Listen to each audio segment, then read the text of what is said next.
आपकी समस्याओं को ध्यान से सुनने और उन पर आपसे चर्चा करने के लिए एक मित्र का होना उनके निराकरण का हल पाने की शुरुआत है। हजार मीलों की यात्रा एक कदम बढ़ाने से शुरू होती है।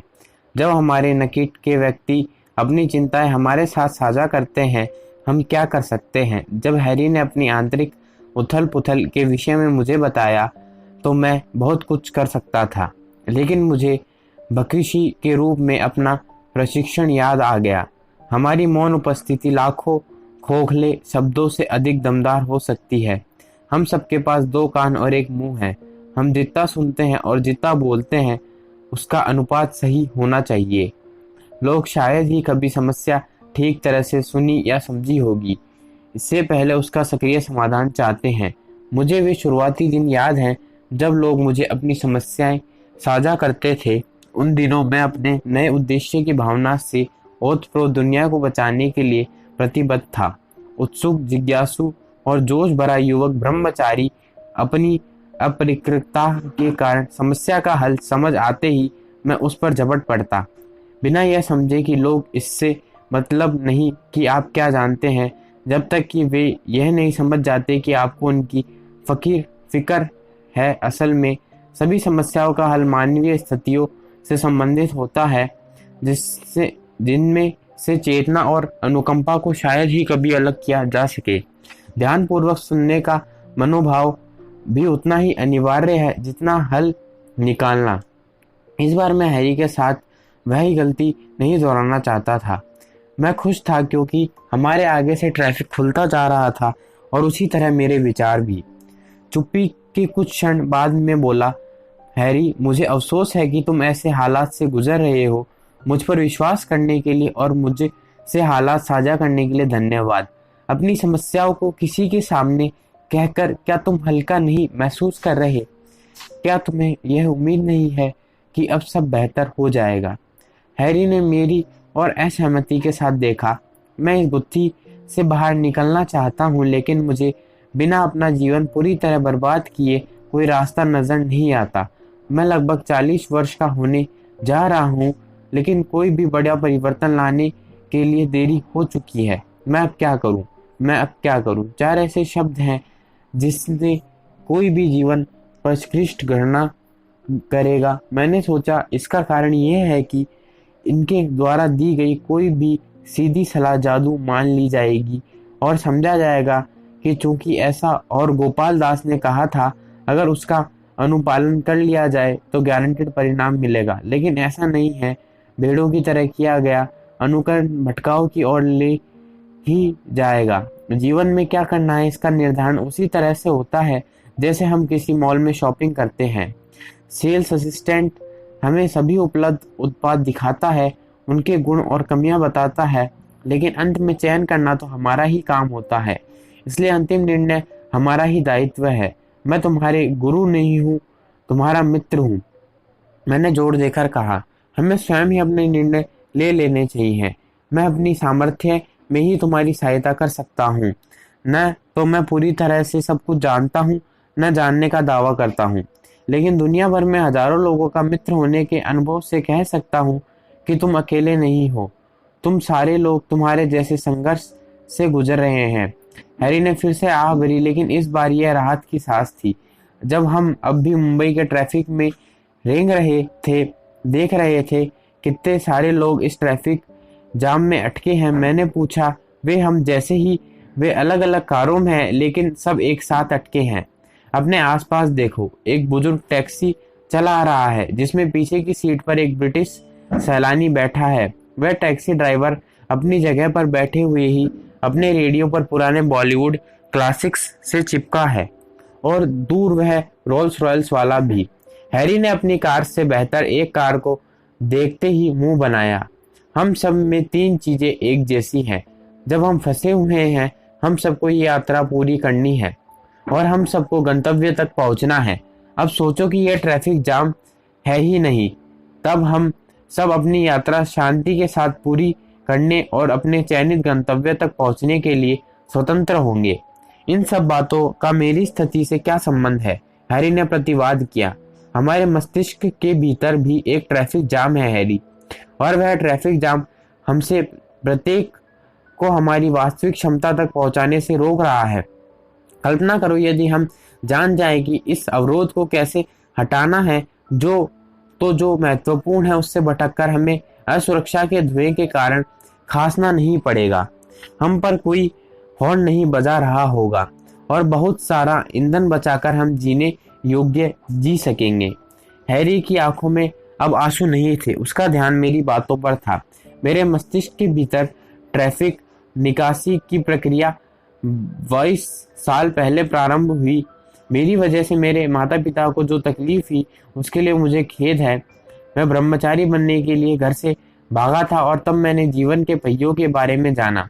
तुम्हारे आसपास जितनी भी कारें हैं उनके 4 पहिए हैं जो समान वजन के साथ एक्सल से जुड़े हैं। इस 4 पहियों में से किसी एक पहिए में हवा का कम होना गंतव्य तक पहुंचने में विलंब का कारण बनेगा और एक पहिए की हानि तो घातक भी हो सकती है। इसलिए यह जरूरी है कार के पहियों का नियमित रूप से जांच और रखरखाव हो। इसी तरह ये 4 सिद्धांत है जो सुखी जीवन की नींव है। वे किसी लेबल पर आधारित नहीं है जैसा हम अपने आप पर लगाते हैं और उसे सभी पर लागू कर देते हैं, चाहे हम ब्रह्मचारी हो या विवाहित, जवान हो या बूढ़े, अमीर हो या गरीब, नास्तिक हो या धार्मिक। वे राष्ट्रीयता, पराजित लिंग या पेशे पर निर्भर नहीं है। हैरी ने सीधे मेरी आंखों में देखा क्योंकि कार ट्रैफिक में पुनः रुक गई थी। मैं उन्हें सीखने के लिए तैयार हूँ। असल में मैं तो तब से तैयार हूँ जब मैं 18वें साल का था। हमें सबसे कमजोर स्थिति में भी सकारात्मकता खोजनी चाहिए और कृतज्ञता के सिद्धांत के साथ जीवन यापन करना चाहिए। हमें कृतज्ञता और विनम्रता के विषय में सीखा। हमारी सफलता में बहुत सारे लोगों का हाथ है। हमें प्रेरित करने वाले साकिशकों से लेकर उन सेवकों तक जिन्होंने हमारे स्कूल में को स्वच्छ रखा, हमें सिखाया गया था कि हर व्यक्ति के योगदान का मूल्य है। मैंने सोचा कि गोरे चेहरे पर उसकी बुरी आंखें चमक रही थी। आंखें आत्मा का दर्पण होती है। मैंने सोचा जो ही उसने मुझे देखा मैंने पाया कि कुछ मुझे अपनी विपदाओं के बारे में बताने के दबाव से और कुछ हमारे बीच होने वाली बातचीत की उत्तेजना के कारण उसकी आंखें लाल हो गई थी। मस्तिष्क का ट्रैफिक, आप जो कह रहे थे, हैरी ने कहा। वह दोबारा उस वार्तालाप में लौटने के लिए उत्सुक था। कुछ समय के लिए हमारी आंखों का संपर्क टूटा क्योंकि वह स्टीयरिंग व्हील से ऊपर उठकर यह देखने लगा था कि क्या हमारे आगे ट्रैफिक खुल रहा है। यद्यपि ऐसा हो रहा था पर बहुत सुस्त चाल से। तो मस्तिष्क का ट्रैफिक, उसने दोहराया। मस्तिष्क का ट्रैफिक में उसकी ओर देखकर मुस्कुराया।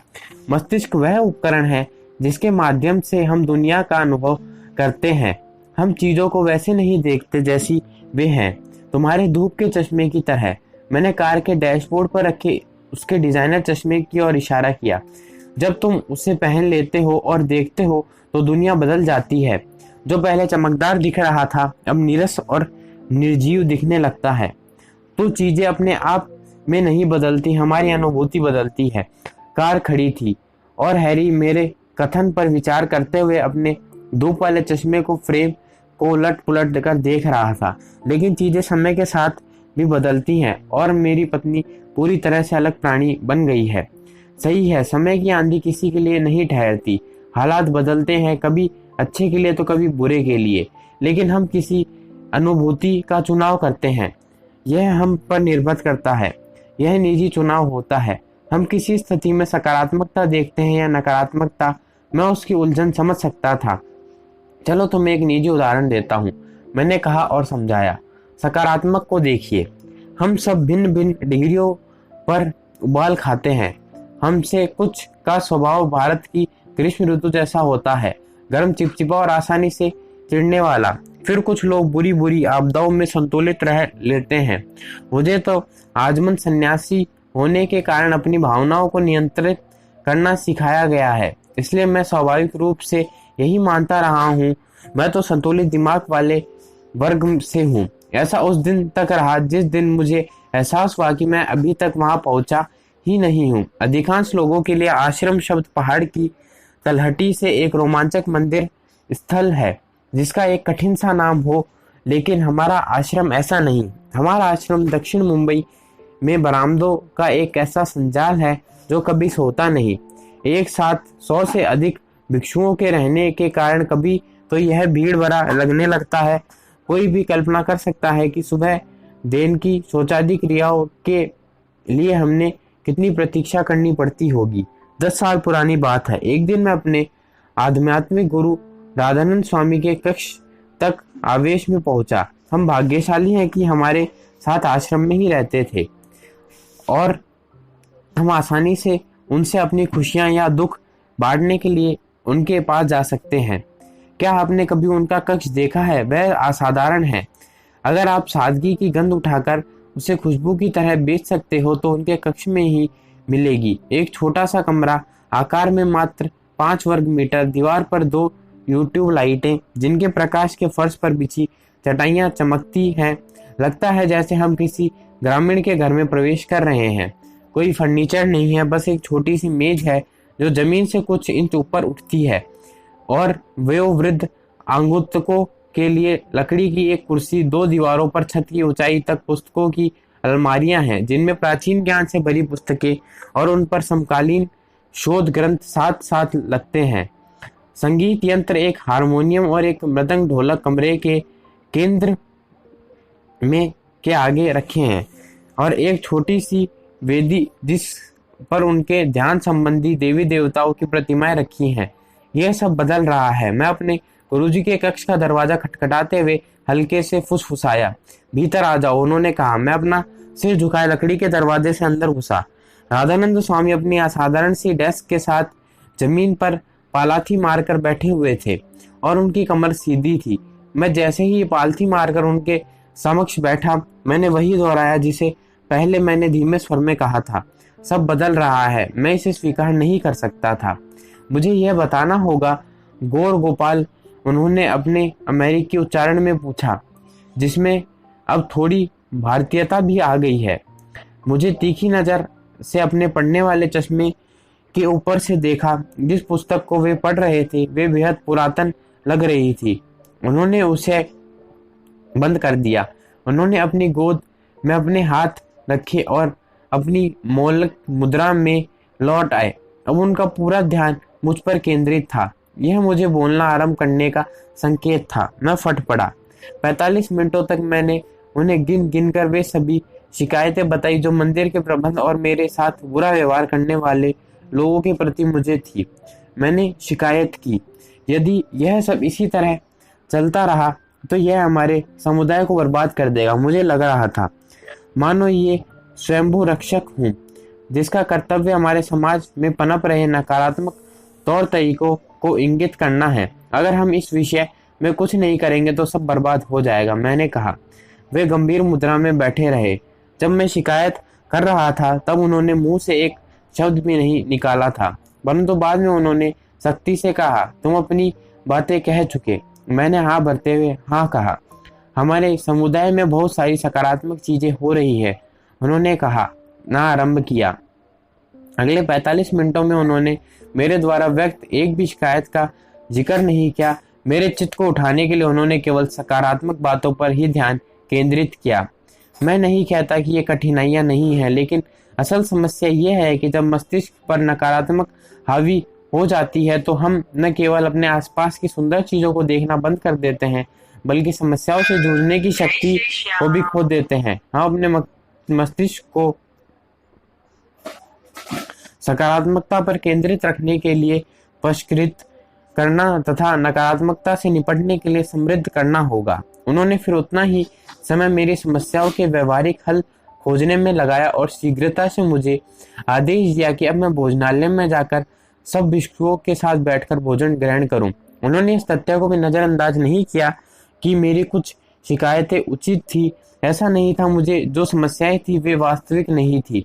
हम सबको वास्तविक चुनौतियों से गुजरना पड़ता है जिनका समाधान खोजा जाना चाहिए, लेकिन राधानंद स्वामी ने मुझे सिखाया वह यह था कि समस्याओं के साथ रचनात्मक तरीके से जुड़ने के लिए हमारे मस्तिष्क को सकारात्मक अवस्था में होना चाहिए। इससे बहुत बातें साफ हो जाती है, हैरी ने कहा। मुझे उसकी बात में अब थोड़ी सी शंका महसूस हुई, लेकिन आपका सकारात्मक रवैया कितना लंबा चला? क्या आप मुझे यह कह रहे हैं कि राधानंद स्वामी ने आपको सकारात्मक होने के लिए कहा और ऐसा चमत्कारी ढंग से घटित हो गया। यह चमत्कार लगभग 1 घंटे या दोपहर भोज के समय तक चला। मैंने हंसते हुए कहा, मानसिक अवस्था का विकास समय के साथ ही होता है और मैंने इस बात को भोजन करते समय ही पूरी तरह अनुभव किया।